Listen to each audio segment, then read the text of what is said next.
4월 14일 수요일 새벽기도회를 드립니다. 오늘 말씀은 에베소서 5장 22절로 33절 말씀입니다.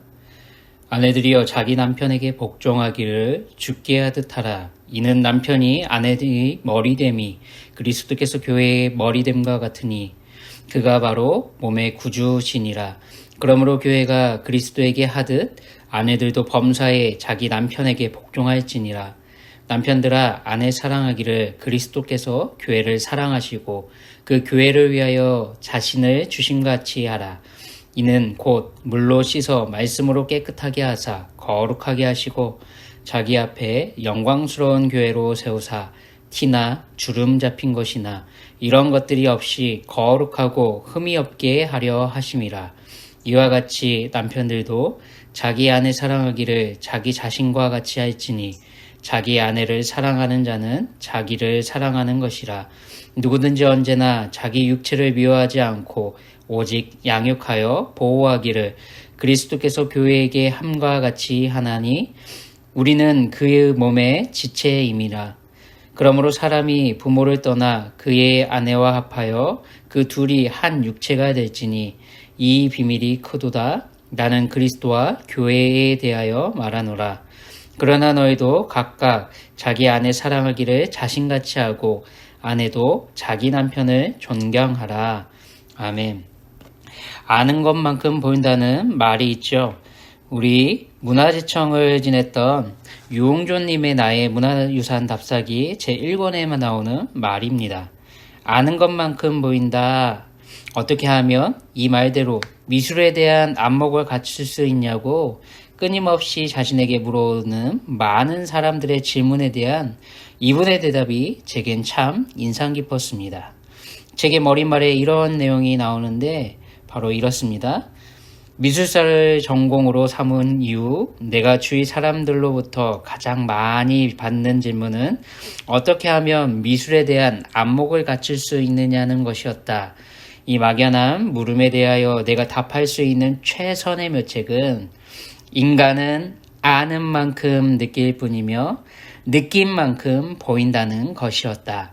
예술을 비롯한 문화미란 아무런 노력 없이 획득되는 것이 아니기 때문이다. 그러면 그것을 아는 비결이 따로 없을까? 이에 대하여 나는 조선시대 한 문인의 글 속에서 훌륭한 모범 답안을 구해둔 것이 있다. 사랑하면 알게 되고 알면 보이나니 그때 보이는 것은 전과 같이 아느리라. 이분은 이렇게 글에 기술했습니다. 여러분 어떤가요? 살면서 이런 경험 많이 하게 되지 않습니까? 인간관계에서 어려움 혹은 문제가 생기는 이유가 이런 것 아닐까요?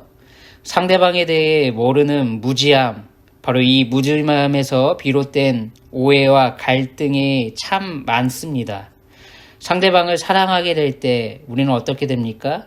상대방을 이해하고 알아가게 되는데 우린 나 자신을 너무도 사랑하고 아끼다 보니 나 중심적인 생활에서 벗어나지 못해 관계 안에서 어려움을 겪을 때가 참으로 많은 것도 사실인 것 같습니다.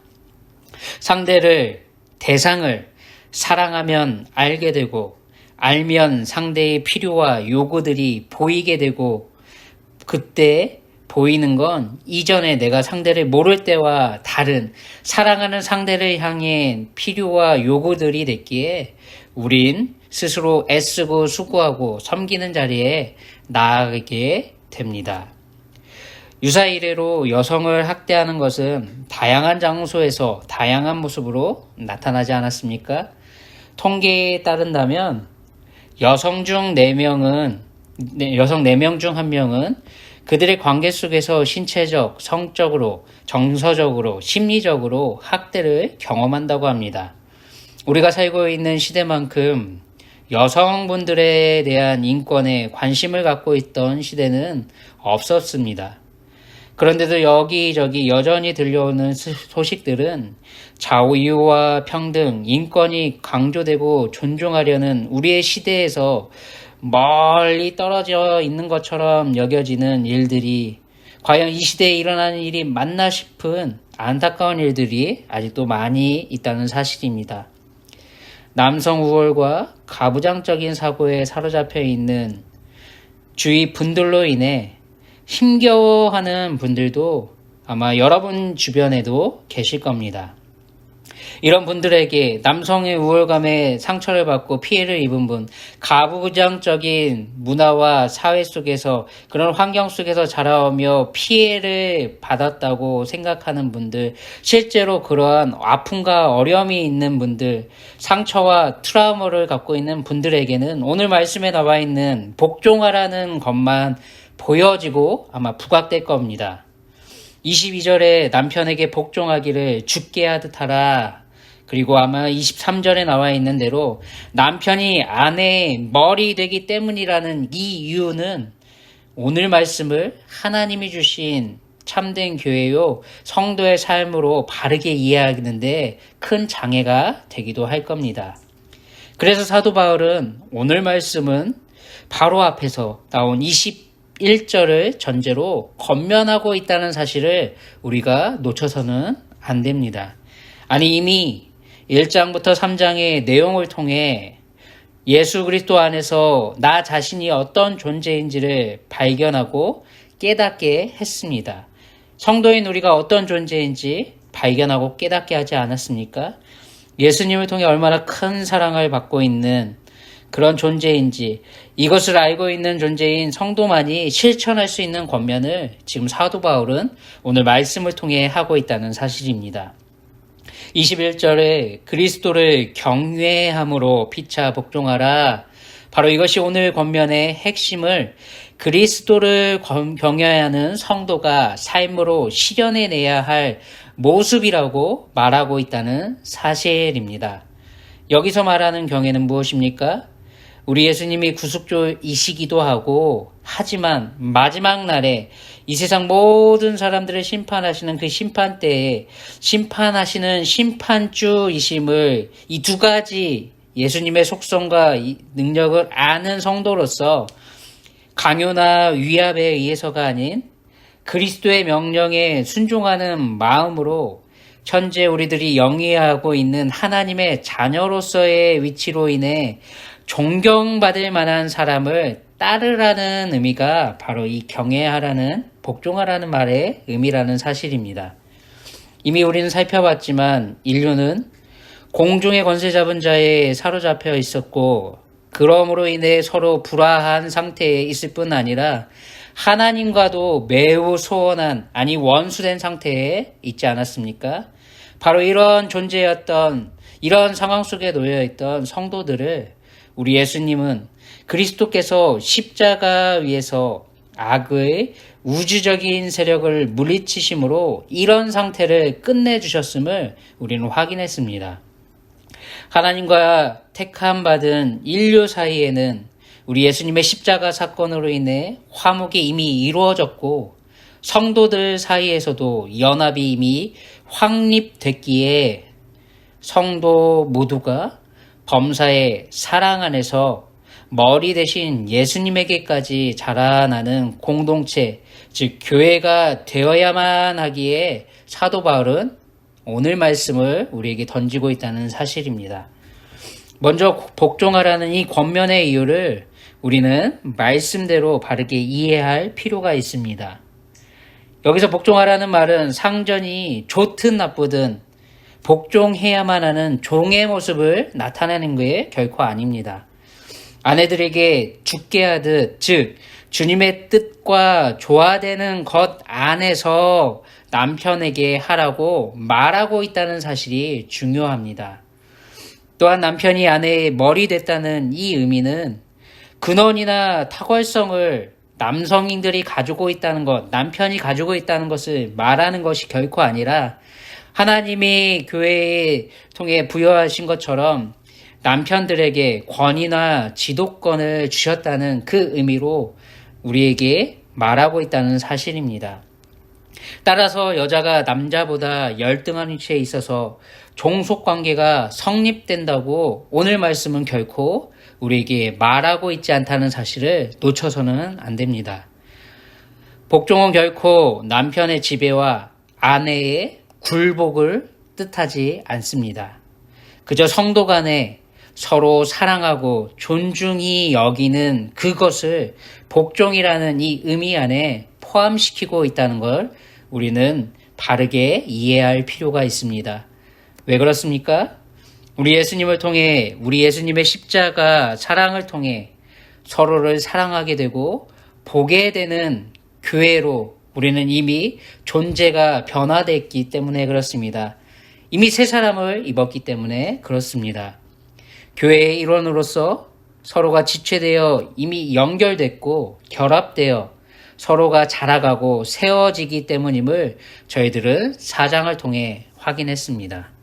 4장 15절대로 성도들은 피차 서로가 서로에게 오직 사랑 안에서 참된 것을 하여 범사에 그리스도에게까지 자라가는 존재가 됐습니다. 이것이 우리의 가치입니다. 바울 사도는 부부관계로 맺어진 성도는 각자 남편으로서 또한 아내로서 우리 예수님과 교회의 연합이 뭔지 이 세상에 보여주는 통로로서 각자 자신의 모습을 살아가라고 권면하고 있는 겁니다. 우리 예수님이 교회를 향해 갖고 계신 사랑과 그 뜻을 남편과 아내가 서로 존중하고 사랑하는 그 모습을 통해 드러내라고 말하고 있습니다. 따라서 24절대로 교회가 그리스도께 하듯 아내들이 범사에 자기 남편에게 복종하라는 이 말씀은 단순히 명령에 대한 의무로 행하라는 것이 결코 아닙니다. 그리스도의 사랑에 대한 보답으로서 사랑에 의해 행해지는 자발적인 반응을 말하고 있는 겁니다. 또한 25절대로 남편들이 그리스도께서 교회를 사랑하시고 위에서 자신을 주심과 같이 아내를 사랑하라는 이 말씀은 우리 예수님처럼 비이기적이고 무조건적이고 희생적인 사랑을 어떠한 상황과 형편에든지 언제나 자신에게 이 땅에 허락한 아내를 사랑해야 하는 명령을 통해 말하고 있다는 사실입니다.